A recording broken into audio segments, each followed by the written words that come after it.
Middle education के YouTube channel में आपका स्वागत है। कैसे हैं मेरे प्यारे स्टूडेंट्स।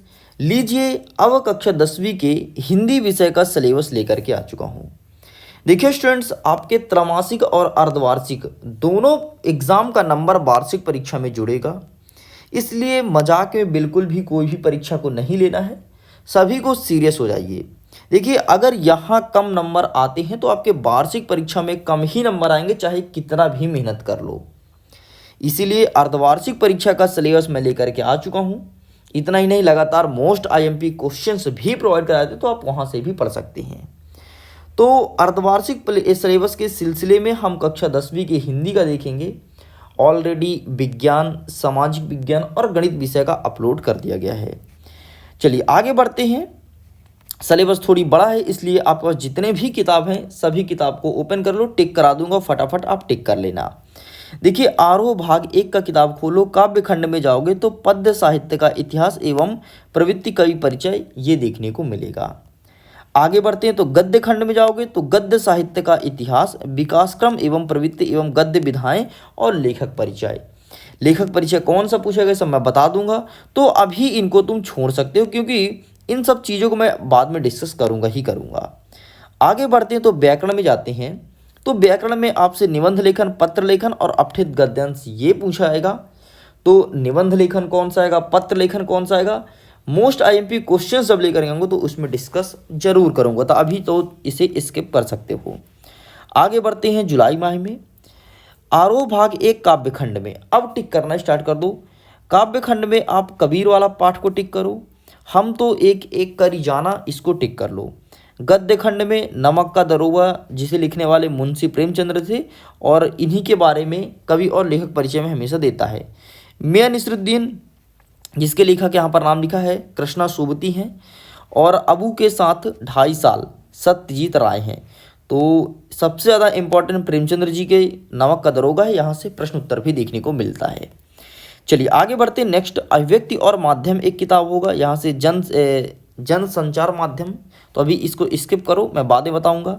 व्याकरण से बात करूं तो काव्य के भेद, अलंकार, सार संक्षेपण, विज्ञापन लेखन और संवाद लेखन, अनुच्छेद लेखन, भाव पल्लवन।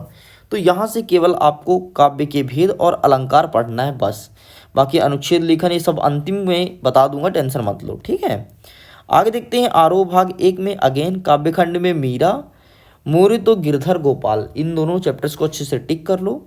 गद्य खंड की बात करूं तो विदाई संभाषण, जिसके लेखक हैं बाल मुकुंद गुप्त जी, तो यहाँ से भी प्रश्न देखने को मिलेगा आपके अर्धवार्षिक परीक्षा में। बितान भाग 1 की बात करूं तो भारतीय गायिका के बेजोड़ लता मंगेशकर, और यहाँ से प्रश्न उत्तर भी देखने को मिलता है इस चैप्टर से।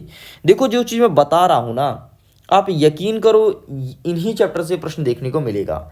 एक काम करो, भरोसा जिसको नहीं है तो सिंपल सा वीडियो को सेव करके रखिए, अपने एग्जाम के टाइम पर मिला लेना इस सिलेबस को और अपने पेपर को, सेम टू सेम ऐसे ही देखने को मिलेगा। अभिव्यक्ति और माध्यम की बात करूं तो पत्रकारिता के विधि आयाम, यहाँ से प्रश्न आएगा। व्याकरण की बात करूं तो शब्द शक्ति, शब्द गुण और रस परिचय, यहाँ से प्रश्न देखने को मिलेगा। तो सभी रस के जितने अंग हैं और जितने प्रकार हैं सभी को अच्छे से पढ़ लो, यहाँ से प्रश्न जरूर आएगा, ठीक है। यदि मैं सितंबर माह में जाऊं तो आरोह भाग 1 काव्य खंड में घर की याद, जिसे के लेखक हैं भवानी प्रसाद मिश्र, यहाँ से प्रश्न आएगा। गद्य खंड की बात करूं तो गलता लोहा, शेखर जोशी जी हैं, यहाँ से प्रश्न आएगा। वितान भाग 2 की बात करूं तो राजस्थान की रजत बूंदे, अनुपम मिश्र जी हैं, यहाँ से प्रश्न आएगा। अभिव्यक्ति और माध्यम की बात करूं तो डायरी लिखने की कला, यहाँ से देखने को मिलेगा। और अगर मैं व्याकरण की बात करूँ तो छंद, और इसको मैं ऊपर टिक करा ही दिया हूँ। आगे बढ़ते हैं अक्टूबर माह में।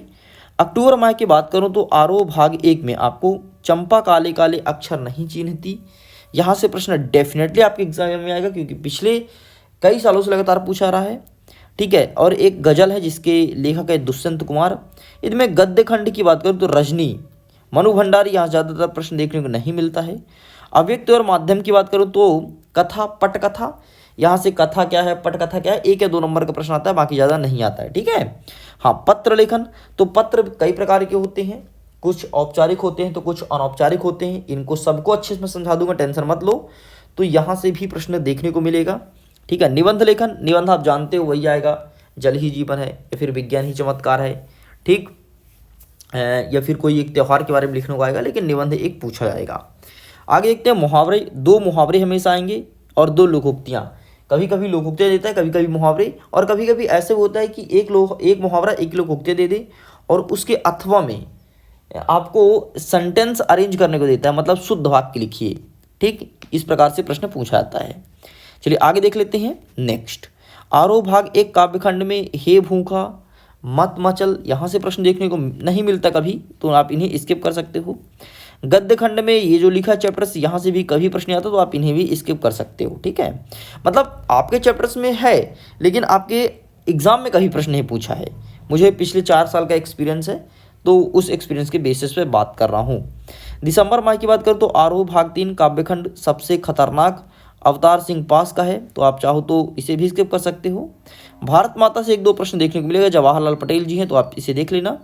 बाकी यहाँ से आप भारतीय कला अभिव्यक्ति और माध्यम इसे अच्छे से देख लेना, और व्याकरण से वाक्य परिचय इसे अच्छे से देख लेना। बस इतना आपको करना है। तो इस प्रकार से कक्षा 10वीं के हिंदी विषय का सिलेबस कंप्लीट होता है। अब देखिए स्टूडेंट्स, आपके मन में होगा कि यार इसका पीडीएफ मिल जाता, तो पीडीएफ के लिए आपको सिंपल सा जाना पड़ेगा www.askclasses.com। यहाँ जाकर के पीडीएफ को आसानी से डाउनलोड कर सकते हैं। इतना ही नहीं, इस पीडीएफ का लिंक डिस्क्रिप्शन बॉक्स में मिल जाएगा, वहाँ से ही पीडीएफ को डाउनलोड कर लीजिएगा। ओके, वीडियो पसंद आए तो वीडियो को लाइक कीजिएगा, मित्रों के साथ शेयर कीजिएगा, और अब किस सब्जेक्ट का सिलेबस चाहिए कमेंट सेक्शन में लिख करके जरूर बताइएगा, ताकि मैं आपके सामने प्रेजेंट कर सकूँ। Okay, bye bye.